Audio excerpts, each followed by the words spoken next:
Bayangin lagi malam Thanksgiving yang harusnya hangat dan penuh makanan enak. Tapi kali ini, semuanya berubah jadi pesta kematian. Gara-gara seorang psikopat bertopeng yang rubah tradisi Thanksgiving jadi mimpi buruk berdarah. Dengan daging manusia sebagai menu utamanya. Filmnya dibuka di kota kecil bernama Plymouth, dengan suasana Thanksgiving yang kelihatan damai banget. Di sebuah rumah sederhana, ada pasangan suami istri bernama Mitch dan Amanda yang lagi ngumpul bareng buat makan malam Thanksgiving. Dan malam itu, Mitch juga ngundang sahabat dekatnya, Sheriff Eric. Vibes-nya masih santai, masih kayak malam keluarga biasa. Ya walaupun kita tahu, di film horor kalau terlalu damai itu biasanya bentar lagi chaos. Tapi abis makan malam selesai, Mitch langsung pamit buat berangkat kerja. Karena malam itu, supermarket tempat dia kerja, Right Mart, lagi ngadain event diskon gede-gedean yang bikin satu kota heboh. Hey Mom, remember Eric? Mary, but let's face it. Black Friday starts on a Thursday. Apparently he's AWOL. Thomas called and said it's... Di sisi lain, Thomas, pemilik Right Mart, juga lagi ngerayain Thanksgiving bareng keluarganya, termasuk putrinya Jessica dan pacarnya Bobby. Tapi belum juga selesai makan, orang-orang udah sibuk ngomongin Black Friday. Thanksgiving kalah hype sama diskon itu. Pas Jessica dan teman-temannya keluar, mereka langsung kaget ngelihat antrian panjang di depan Right Mart. Ternyata supermarket itu lagi ngadain diskon besar-besaran khusus malam Thanksgiving. New phone, mine got fucking smashed. Just fucking calm down. Karena diskonnya cuma setahun sekali, hampir satu kota langsung dateng ke Right Mart. Antreannya makin brutal, sampai pegawai supermarket harus pasang pagar besi buat nahan kerumunan orang yang udah nggak sabaran. Padahal tokonya bahkan belum buka. Dan di tengah chaos itu, Mitch kelihatan sibuk ngatur semuanya sebagai manajer supermarket.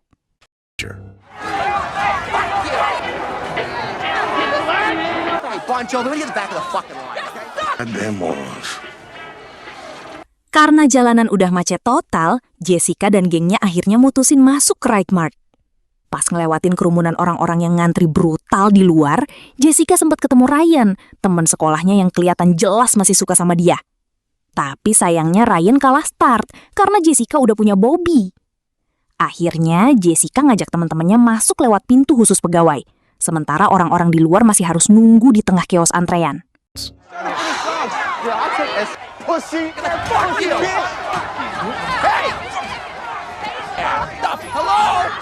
Sebagai anak pemilik Right Mart, Jessica jelas bisa masuk lewat pintu khusus pegawai.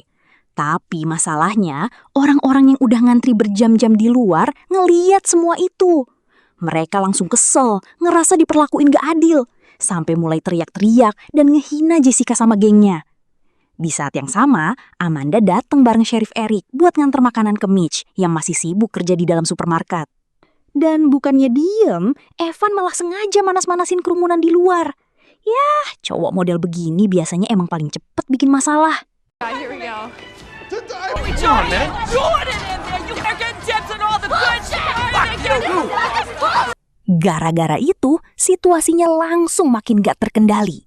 Kerumunan di luar akhirnya ngamuk dan maksa nerobos masuk ke dalam Right Mart. Orang-orang panik, pegawai supermarket mulai ketakutan, dan dalam hitungan detik, semuanya berubah jadi chaos total.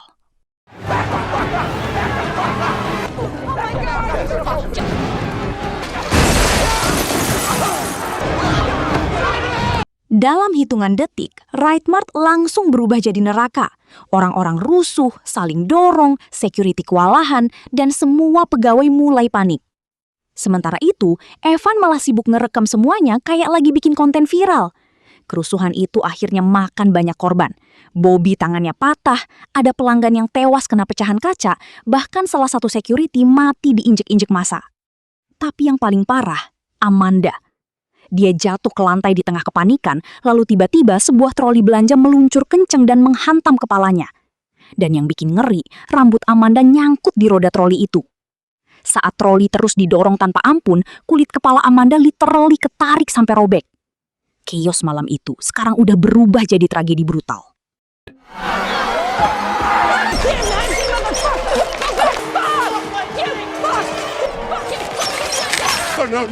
Pas ngeliat Amanda meninggal dengan cara sehoror itu, Mitch langsung hancur total.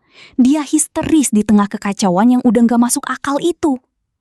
Dan buat ngendaliin situasi yang makin brutal, Sheriff Eric akhirnya terpaksa nembak ke udara buat ngebubarin kerumunan.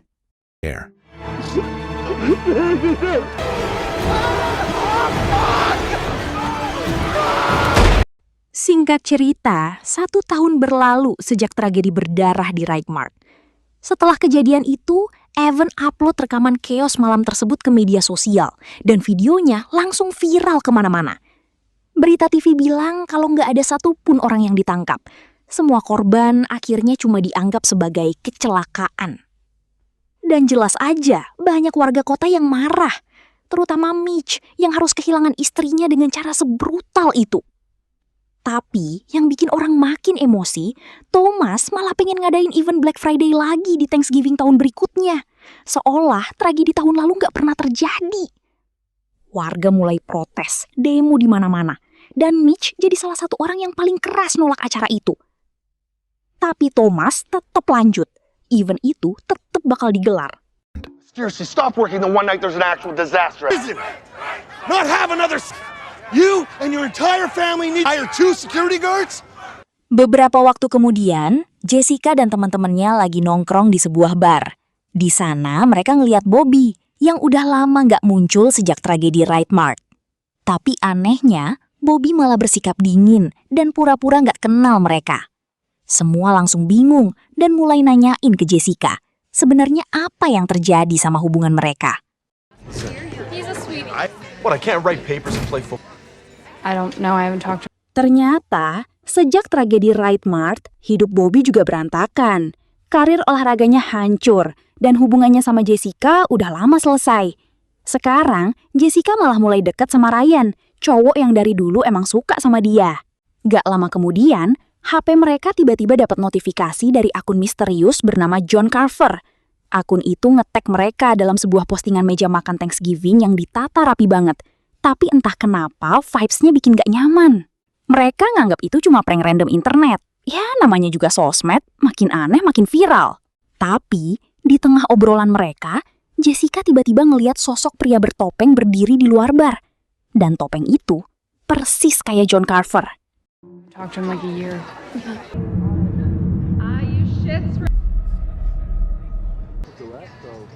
Setelah itu, film langsung nunjukin seseorang misterius yang lagi nonton rekaman tragedi Right Mart berulang-ulang. Cara dia merhatiin videonya pelan banget, bikin jelas kalau orang ini bukan sekedar penasaran. Dia kelihatan kayak psikopat yang lagi nyusun balas dendam. Lalu, videonya berhenti tepat di wajah seorang wanita bernama Lizzie. Lizzie sendiri kerja sebagai waitress di sebuah bar kecil di kota itu. Malam harinya, setelah selesai nutup bar dan mau pulang, dia nemuin topeng John Carver tergeletak di atas meja. Karena ngerasa itu cuma barang iseng, Lizzie langsung buang topeng itu ke tempat sampah. Tapi, beberapa detik kemudian, tiba-tiba muncul sosok bertopeng yang sama persis dan langsung nyerang Lizzie secara brutal.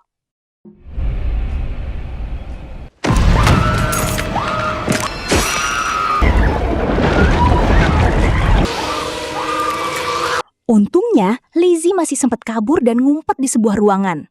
Dengan tangan gemeteran, dia coba nelpon bantuan. Tapi layar HP-nya udah penuh darah, bikin semuanya nggak bisa dipakai. Bahkan pas dia nyoba buka HP pakai face recognition pun gagal, karena wajahnya udah terlalu hancur buat dikenali kamera. Setelah beberapa menit ngumpet, Lizzie akhirnya keluar pelan-pelan karena ngerasa keadaan mulai aman. Tapi pas sampai parkiran, dia sadar kunci mobilnya hilang. Dan lebih parahnya lagi, sosok John Carver ternyata udah duduk di dalam mobilnya. Lizzie langsung panik dan buru-buru nyoba ngumpet ke dalam dumpster. Tapi sebelum dia sempat masuk, John Carver langsung ngebut dan menghantam tubuh Lizzie dengan brutal. Brak! Mobil itu nabrak Lizzie sampai tubuhnya bener-bener terbelah dua.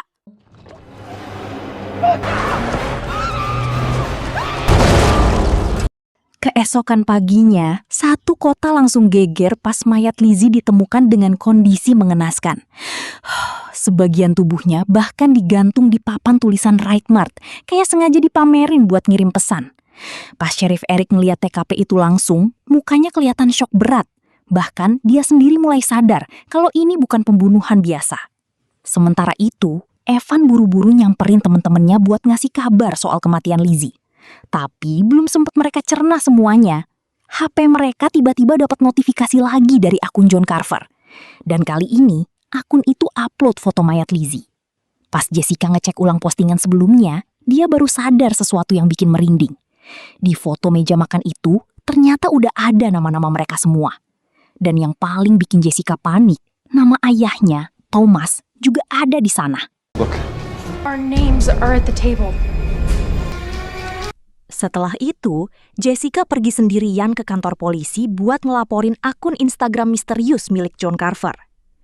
Dari hasil penyelidikan, polisi mulai sadar kalau si pembunuh ternyata lagi nargetin orang-orang yang terlibat dalam tragedi Wright Mart setahun lalu. Pas pulang, Jessica tiba-tiba ketemu Bobby.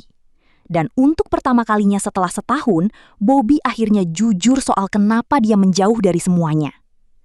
Ternyata, Bobby nyalahin Jessica atas cedera permanen yang dia alami malam itu. Karena sejak tragedi Wright Mart, dia nggak pernah bisa main baseball lagi. Makanya, selama ini dia milih ngilang dan nutup diri. Tapi sekarang, Bobby akhirnya mulai nerima kenyataan dan bilang kalau dia udah maafin Jessica. Di tengah obrolan itu, Jessica akhirnya ngaku kalau sebenarnya ada rekaman CCTV tragedi Wright Mart yang sengaja dihapus sama ibu tirinya, Kathleen. Padahal, rekaman itu bisa jadi bukti penting buat nunjukin siapa yang sebenarnya bertanggung jawab atas semua kematian malam itu. Dan ternyata, ayah Jessica masih nyimpen backup rekamannya diam-diam di kantor. Masalahnya, Jessica terlalu takut buat ngambil rekaman itu. Karena dia tahu, ayah dan ibu tirinya nggak bakal pernah ngebiarkan rahasia itu kebongkar. Setelah itu, cerita pindah ke Manny, mantan security Wright Mart yang juga ada di malam tragedi setahun lalu. Manny lagi siap-siap pergi liburan keluar kota bareng temennya. Tapi tiba-tiba dia panik karena paspornya hilang. Pas lagi nyari ke seluruh rumah, dia malah nemuin topeng John Carver tergeletak di sofa. Langsung kerasa ada yang gak beres. Manny buru-buru ngambil tongkat baseball buat jaga diri. Tapi pas dia masuk ke dapur, John Carver tiba-tiba muncul dan langsung nyerang Manny dengan brutal. Gak cuman dibunuh, kepala Manny bahkan dipenggal dan ditaruh rapi di atas meja makan. Kayak bagian dari jamuan Thanksgiving milik si psikopat itu. Dewey, where is he?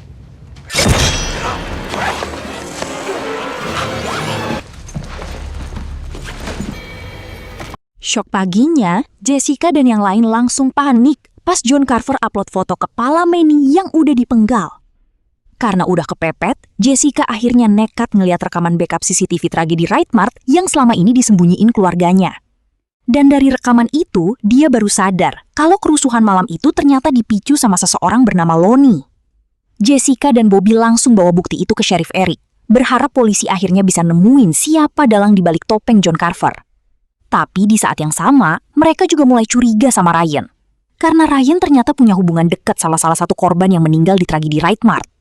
Dan sejak itu, semuanya mulai saling curiga satu sama lain. Ada yang nuduh Bobby karena hidupnya hancur setelah cedera permanen. Ada juga yang nuduh Ryan karena dianggap punya motif balas dendam. Bahkan Mitch pun ikut dicurigai karena dia paling benci Wright Mart sejak istrinya meninggal tragis di tempat itu. Setelah itu, cerita pindah ke Lonnie, cowok yang ternyata jadi pemicu awal kerusuhan Wright Mart setahun lalu. Saat lagi ngelatih para atlet, dia diajak pacarnya yang seorang cheerleader masuk ke ruangan kosong. Ceweknya malah sibuk godain Lonnie sambil main trampolin. Santai banget, kayak lagi nggak ada psikopat berkeliaran di kota itu. Tapi, tanpa mereka sadari, John Carver tiba-tiba muncul dari belakang. Dan pacarnya yang masih panik di atas trampolin juga nggak berhasil kabur. Dia ikut dibunuh tanpa ampun.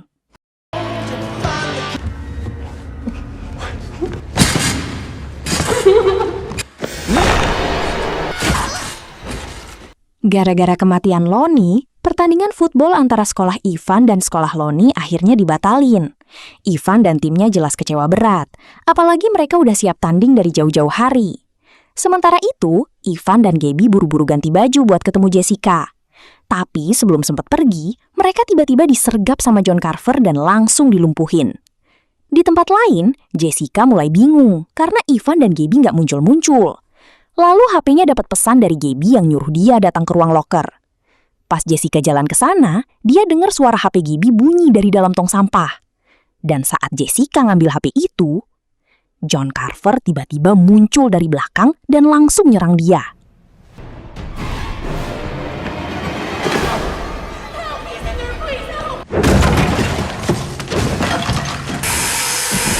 Untungnya, Jessica masih berhasil ngindar dan kabur dari serangan John Carver. Dengan panik, dia langsung nyari Sheriff Eric dan ngejelasin kalau penyerangnya pakai baju serba hitam dengan topeng John Carver. Begitu denger Jessica hampir dibunuh, Bobby dan Ryan langsung buru-buru nyamperin dia. Masalahnya, dua cowok ini sama-sama punya perasaan ke Jessica. Dan bukannya tenang, mereka malah ribut. Bobby langsung nuduh Ryan sebagai John Carver, karena Ryan punya hubungan sama salah satu korban tragedi Wright-Mart. Tapi Ryan langsung ngebantah keras. Dia bilang orang itu cuma kenalan biasa yang pernah jual obat ke dia. Perdebatan mereka makin panas, sampai Jessica sendiri emosi dan nyuruh dua-duanya pergi. You are a fucking idiot, man. Wanna huddle together? I'm sorry, are you talking about the security guard? Situasi makin panas. Semua orang mulai saling nuduh dan emosinya udah nggak kekontrol lagi. Gak lama kemudian, ayah Yulia datang dan langsung maksa ngajak Yulia pergi ke Florida demi keselamatannya. Sementara itu, Scuba ngerasa mereka nggak bisa terus jadi target. Dia akhirnya ngajak Jessica nemuin temennya yang jual senjata ilegal, berharap mereka bisa ngelawan John Carver pakai pistol. Tapi, malam itu juga, John ternyata udah nyusup ke rumah Yulia. Dia berhasil ngelumpuhin ayah Yulia dan security rumah tanpa ketahuan. Di sisi lain, Yulia lagi santai make up sambil video call sama Scuba. Dan tiba-tiba, John Carver muncul dari belakang lalu langsung nusuk kedua telinga Yulia. Scuba dan Jessica langsung panik dan buru-buru nyamperin rumahnya. Pas mereka sampai, Yulia ternyata udah disandra. Dan lebih gilanya lagi, John nunjukin video Evan dan Gaby yang lagi diikat di meja makan kayak calon santapan Thanksgiving. Scuba langsung coba nembak John. Tapi dalam sekejap, si psikopat itu ngaktifin mesin pemotong dan melempar Yulia ke arahnya. Yulia tewas seketika dengan cara yang brutal banget. Let her fucking go! Let her fucking go! Setelah kematian Yulia, Jessica dan Scuba langsung balik ke rumah Jessica dalam keadaan syok berat. Di sana, Thomas, Kathleen, dan Sheriff Eric udah ngumpul buat nyusun rencana nangkep John Carver. Mereka sepakat buat jebak si psikopat pas parade Thanksgiving besok, karena yakin John bakal muncul di sana. Keesokan harinya, seluruh kota rame ngumpul nonton parade. Sementara Jessica dan yang lain sibuk ngawasin sekitar. Tiba-tiba, seorang pria misterius ngasih Jessica sebuah cincin sambil bilang kalau benda itu bisa nyelamatin hidupnya. Dan benar aja, chaos langsung pecah. John Carver ternyata nyamar jadi badut dan mulai ngebunuh orang di tengah keramaian. Bom asap mulai meledak di mana-mana. Warga panik dan suasana parade langsung berubah jadi mimpi buruk. Di tengah kekacauan itu, John Carver berhasil nyulik Scuba dan keluarga Jessica yang lagi ngumpet di mobil Sheriff Eric.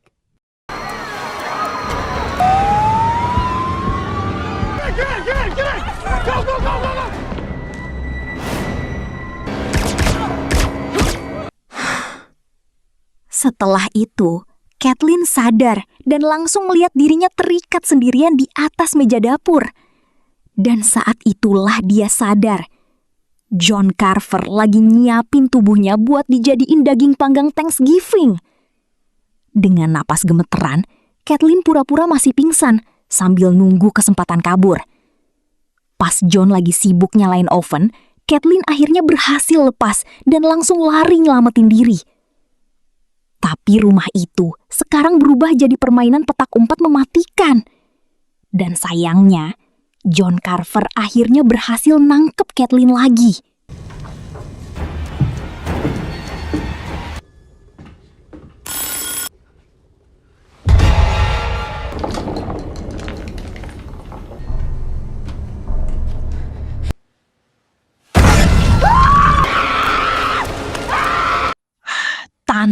ampun, John Carver akhirnya masukin Kathleen ke dalam oven dan memanggangnya hidup-hidup. Beberapa jam kemudian, polisi akhirnya nemuin lokasi yang diduga jadi tempat John melakukan live streaming. Tim SWAT langsung dikirim buat nyergap tempat itu. Tapi pas sampai di sana, mereka baru sadar kalau semuanya cuma jebakan. Siaran itu ternyata cuma rekaman palsu yang udah disiapin John dari awal buat ngecoh polisi.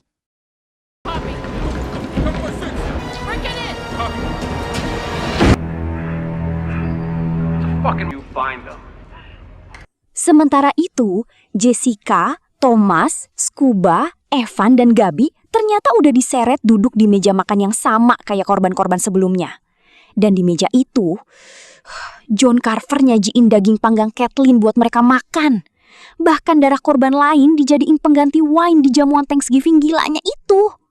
Sambil live streaming, John maksa mereka makan sambil ngancem bakal bunuh Evan di depan penonton. Di tengah kepanikan, Jessica akhirnya sadar kalau cincin misterius yang tadi dikasih ke dia ternyata nyimpen pisau kecil di dalamnya.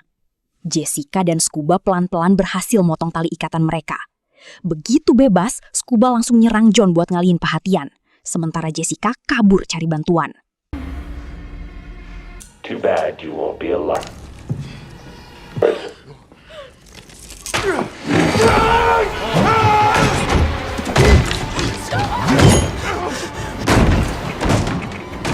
Setelah berhasil kabur, Jessica malah nemuin Sheriff Eric tergeletak pingsan di tengah jalan. Beberapa detik kemudian, dia ngeliat sosok bertopeng John Carver masuk ke sebuah ruangan. Tanpa pikir panjang, Jessica langsung ngambil pistol milik Eric dan ngejar orang itu. Tapi pas topengnya dibuka, ternyata itu Bobby, mantan pacarnya sendiri. Dan gak lama kemudian, Eric sadar lalu masuk ke ruangan itu sambil nyoba nenangin Jessica yang udah panik total.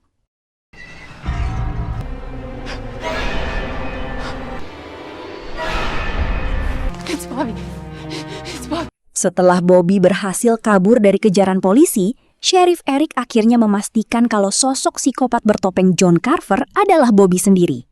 Di saat yang sama, Jessica juga mendapat kabar kalau ayah dan teman-temannya berhasil diselamatkan dan sekarang sedang dirawat di rumah sakit. Namun saat suasana mulai terasa aman, Jessica tanpa sengaja melihat tanaman berduri menempel di sepatu Eric. Seketika wajah Jessica langsung berubah. Karena dia ingat betul, sosok John Carver yang tadi mengejarnya juga sempat melewati area penuh duri. Dan sejak saat itu, Jessica mulai sadar kalau ada sesuatu yang sangat mencurigakan dari Sheriff Eric. Jessica mulai sadar ada yang gak beres sama Sheriff Eric. Soalnya tanaman berduri di sepatu Eric persis kayak yang dia lihat di sosok John Carver sebelumnya. Dan bener aja, beberapa detik kemudian Eric akhirnya ngaku kalau dia memang orang di balik topeng itu. Ternyata selama ini Eric punya hubungan gelap sama Amanda. Bahkan Amanda lagi hamil anaknya. Makanya sejak Amanda tewas di tragedi Raid Mart, hidup Eric langsung hancur total.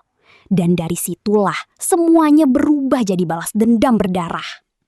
Tapi yang bikin Eric gak sadar, Jessica ternyata diam-diam nge-live semua pengakuannya lewat akun John Carver. Eric langsung panik. Untung aja Bobby datang tepat waktu buat nyelamatin Jessica.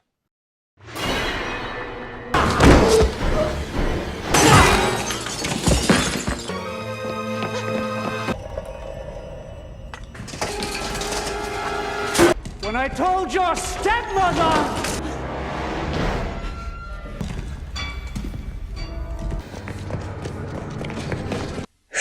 Setelah Bobby nyelamatin Jessica, kejar-kejaran brutal langsung gak bisa dihindarin lagi.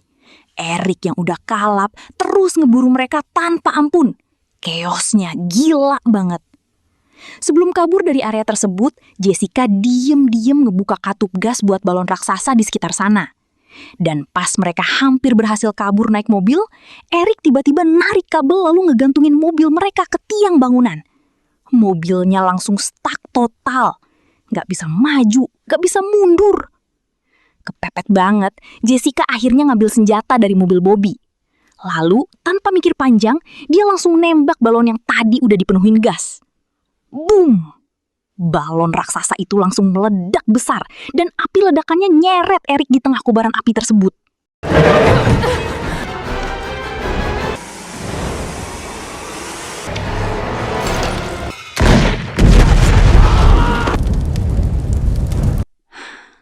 Besok paginya, polisi, pemadam, sama ambulans langsung ngebersihin lokasi kejadian. Tapi anehnya, gak ada mayat Eric di sana. Dan itu bikin semua orang sadar. Kemungkinan besar, Eric masih hidup. Film ditutup dengan Jessica yang lagi istirahat bareng Ryan. Tapi trauma yang dia alami ternyata belum hilang. Soalnya pas denger suara dari lemari, Jessica langsung panik dan ngeliat bayangan Eric nyerang dia lagi. Walaupun ternyata itu cuma halusinasi, rasa takutnya masih nyata banget. Dan disitulah film ini berakhir.